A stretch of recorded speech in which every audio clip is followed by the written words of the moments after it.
All right. We're moving forward with the mental performance topic today, and we're continuing with the skill of focus. So to recap this, and we start putting together the full picture of what the focus skill is. Number one, we had time orientation. And how do you cue that up in your mind? Right here, right now. Yeah, very good, very good. Number two, it had to do with talk. What was that?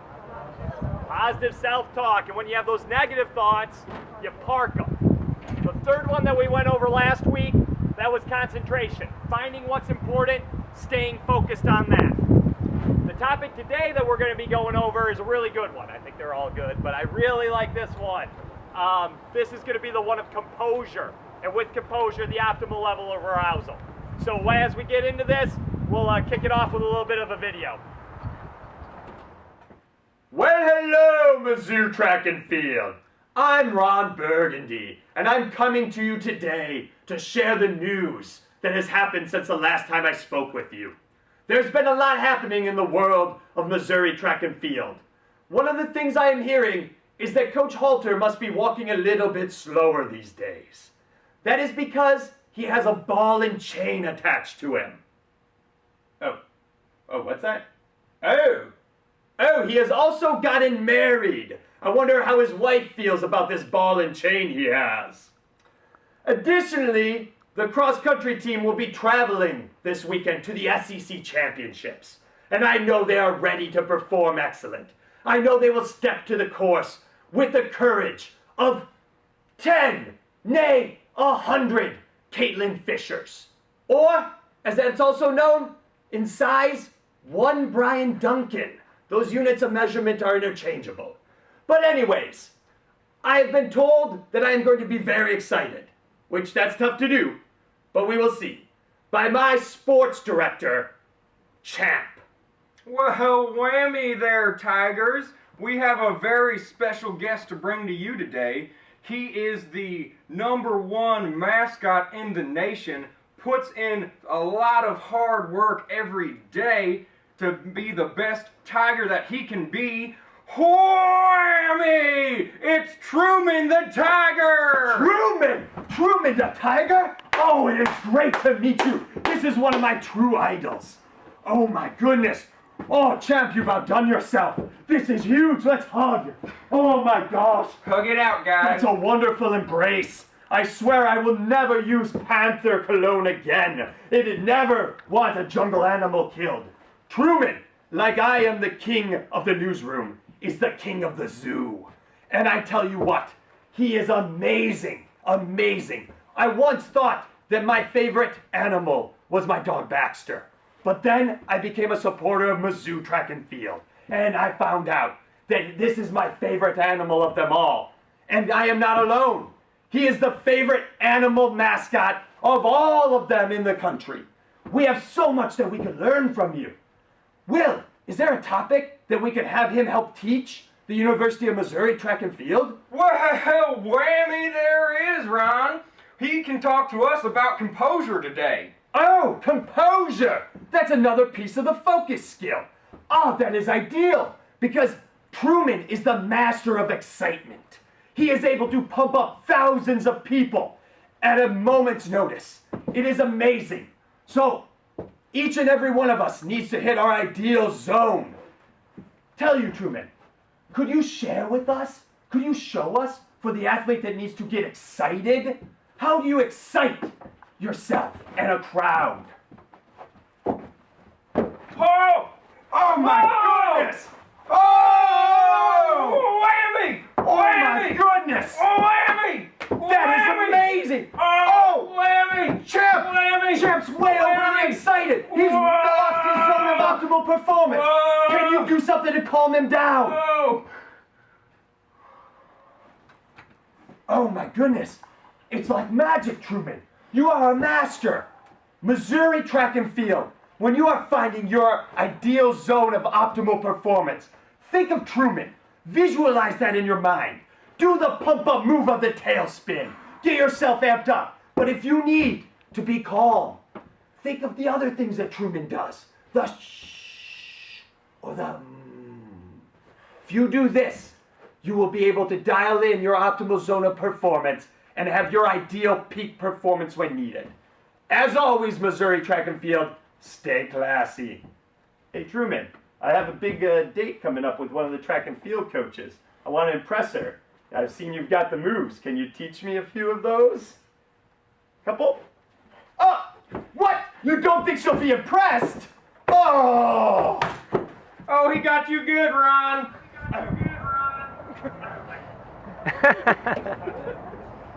All right. So hopefully that helped kind of introduce this topic of composure and what we're talking about today. So composure oftentimes is noted in sports when you see people lose composure. When they've just lost, they can't function anymore. Well, composure really is the amount of excitement that you have.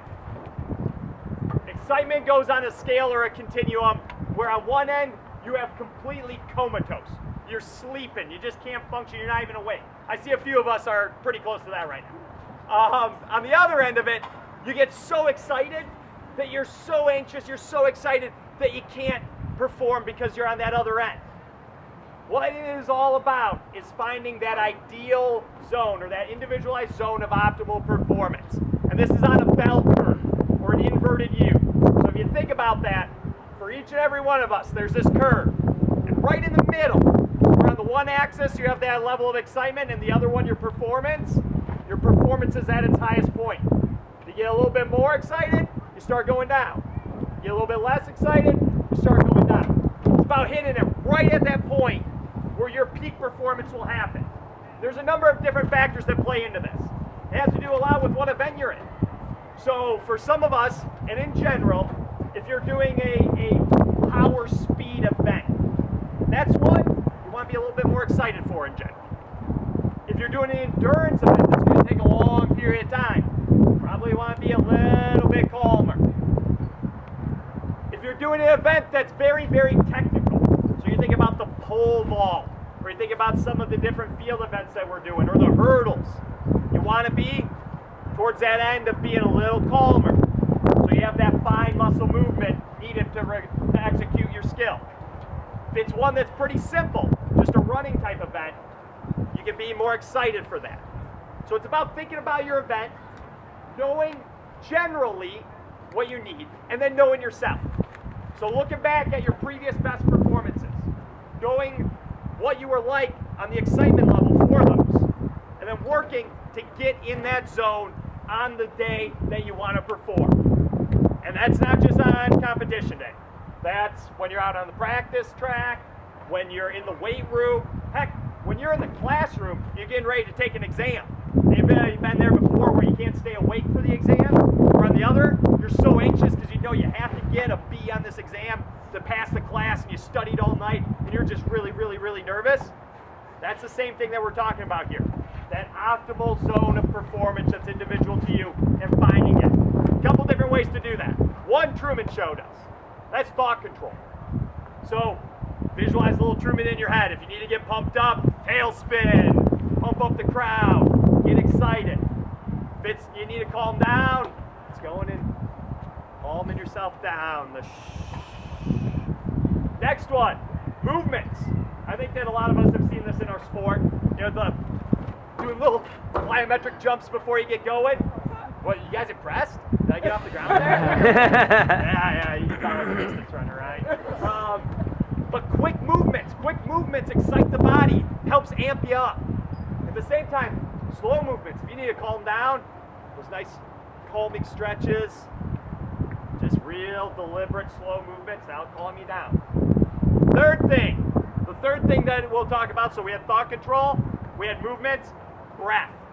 Breathing is a way that you can excite yourself or calm yourself down. So if you're really, really anxious, you're freaking out, like, oh man, I got this attempt coming up and this guy just passed me on the into 8th place and I need to score some points right here. Oh man. Take a deep breath. Focus on blowing it out. If you focus on blowing out a deep breath, that's going to help calm yourself down. Another way, if you need to get excited, a couple quick short breaths. It'll excite you. Everybody can do this. Let's do this together, all right? Calm down. So go and take a deep breath in, was calming, wasn't it? Wasn't that bad? All right, we got to get back excited because I got more to talk about. So, a couple deep, quick breaths in. There we go. We're back to being excited again. So again, three ways. Thought control. Second way is going to be movements that you can do before your competition or practice. Third thing is going to be your breathing. Now, I like to often have our coaches come down and share a story from one of the athletes they've coached or themselves as successful athletes, what they have done related to this topic. I'm going to kick it off by sharing a story to you about how dumb I am. So this is a good one. 23 years old. I'm a head coach at a Division II university up north. I'm in charge of everything. We did a little split coach thing. I'm in charge of everything on the track. So 60 meters to 10K, like those are real similar. Coaching it up. So I just got done with a GA spot down at Baylor. I watched fast people run around and do sprints. I know I can coach sprints. So I think I know something. I've copied down all these workouts, been applying them. It's around this time of the year. Just transitioned out of the 8-hour weeks to the 20-hour weeks. And always at this school, they had done a 600-meter time trial at the end of full conditioning and just get a marker of fitness. That's pretty common around the country. A lot of places do this. We're a little young, we're a little bit dumb, so we decide, hey, let's have everyone on the team do this. So throwers were out there doing this. That's how dumb this guy is, all right? Distance runners, everybody. So we do this in the afternoon, it's a Friday, we seed the races, and so the last race is the fastest race. This is our 400 and 800 meter runners, all right? Now I'm all amped up. It's the males in this case. The women just ran, they ran awesome. And I decide, you know what, everyone on the team should go spread out around the track and support their teammates. So the entire track is just lined with their teammates. You know, we got about 80 people on the roster, so it's a good 60 people around the track. So everybody's watching them. A little bit of pressure for these guys. So I decide now, you know what they need? They need a pump-up talk. Yeah, I'm going to go give them one of those good speeches, get them all fired up and amped up. Because everybody knows if you're more excited, you're going to run better. At least this guy thought that. So I'm on the line down there, and I just start going off. And you know me, I'm a little bit loud, and maybe I talk a little bit fast at times, but put this up like 3 notches. I was a little younger back then. And I'm just going on and on. I'm not being mean or anything, but I'm letting them know that 328 that they ran as a 4x4 the year ago, yeah, 328, our girls are going to run that this year, is nothing. And we are going to just obliterate that. I'm going, man, my grandma can run that. You guys are more fit than you've ever been. Every single person's going to break the school record in the 600. I think it was like 125 or something. So it wasn't anything crazy, but we're going on and on. I have one guy on that relay team. He was pretty good, like a 48-0 guy. He was all conference in the 400. He was the anchor on that 4x4. We know that we want to get to about 314 to make a national meet.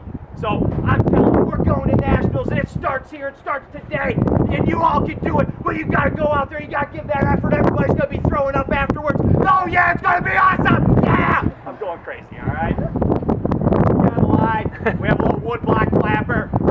Clap. They go off. I'm sprinting back and forth across the field like I can help them really, and I just go, come on, get down, deep, knees up, toes up, going nuts. Finish. They're coming in. Times are great. Most of the group, I think there were 7 runners on the track, something about that, and they're all under that 124 mark. They ran really darn well. I'm going crazy. I'm hugging them. I'm high-fiving them. I'm talking about how the hard work's paying off, all that sort of stuff. And then I go and I grab a sheet where one of the assistant coaches had been writing down the times as they cross the line. I'm looking through it and I go, hey, where's Travis? Where's our anchor? Where's this 48-0 guy that I kind of expected to win it? And I noticed he wasn't up there, but I thought he was in the middle of the pack. So anyways, I'm going, where's Travis at? No one can find him. This goes on for about 15 minutes.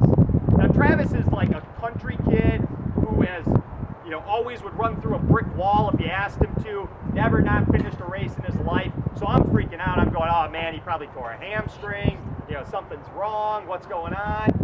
About 15, 20 minutes later, one of the assistant coaches comes up and he goes, hey, Derek, we found him. I said, all right, cool. Is he okay? He goes, well, yeah, I mean, he didn't hurt anything.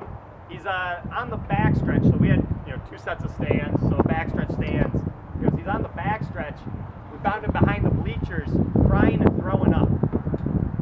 I go, all right. I was like, so how is he not hurt? He goes, nah, man, he freaked out. this boy, I go, can I talk to him? He goes, nah, he said he doesn't want to talk to you. I see him, he walks out, he walks off the backstretch, he walks in the locker room, he tells his roommates to turn in his uniform the next day. The boy gave up his scholarship and quit because I put so much pressure on him. And I'm sitting there going, man, I didn't say anything wrong, I didn't threaten him, I mean, heck, I was pulling for this guy to be the fastest one. But he was already one of those people that his individual zone was, he's an anxious guy. He doesn't need to get pumped up. He needs to stay calm. And he was over on this edge already, and then I pushed him just way over by my talk. So, long story short, about 5 months later, his roommates come up, say, hey, Trav wants to give it a go again. And we had to do separate workouts with him. He had to meet with a psychologist. I had to meet with him individually to put him through the workouts to start. Had to be really, really calm with him, make sure that he wasn't getting excited. We had to work on a whole lot of this sort of stuff in order for him to get in that zone that he could just perform, not even optimally, just perform. And eventually, it worked out for him. A year later, I had left. Dumb coach was gone, so I wasn't driving the people off. They qualified for nationals. They run 3:14. Nice little story. He splits 46 seconds on it, so it was really good. But, long story short, coach and athlete didn't understand that there is this zone. There's this inverted U, and there's this area where that peak performance lies. And you can do it. You can adjust where you're at excitement level-wise so that you're dialed in on the day performing your best. That said, I'll end it, not with a negative story, but we'll have Krishna Lee come up here and just share a little bit about her own experiences with this concept. You in the zone? I'm ready now.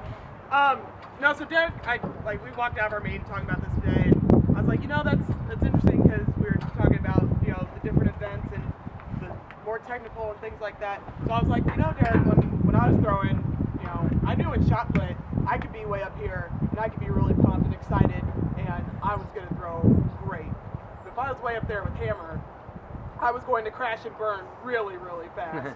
And that meant maybe face on pavement, that's like correctly, But that was me. So I knew I needed to be a little more calm, and a little more mellow, listen to some jazz or something, I don't know, and get myself chill for hammer, whereas I could be through the roof and shot and be just fine. And I was just thinking while we were sitting there also, I had a teammate who was a little different. He could be through the roof and hammer. He's about to start and he's biting the insides of his arms to get his adrenaline through the roof so he could go throw some hammer. And I know personally that wouldn't have worked out for me. So really just finding, and it's different for every person, like you said, finding that thing that works for you and that pinpoint, that arousal level that's going to be best for you in each event. Because, there's a lot of people here that do more than one. And finding what works for you in every event that you're doing. That's it. Good stuff. That makes that really strong point there, that for each and every one of us, it's individual, and for each and every one of us, depending on what event we're in, you need to find your own ideal zone there. Maybe different if you're a triple jump and a long jump person, which ideal zone you need to be in for those events. For the distance athlete, maybe on the track when you're running the mile, it's one thing. When you're on the cross-country course running 8, 10, 6, 5K, it's another one.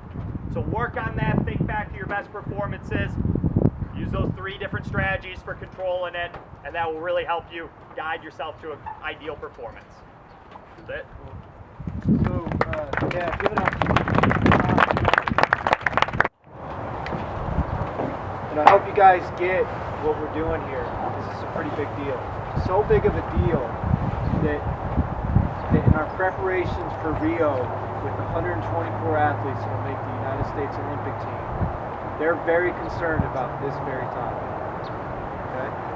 So concerned they're not sure how to tackle it because they can't get access totally to our Olympic team. They're not sure who the team is going to be.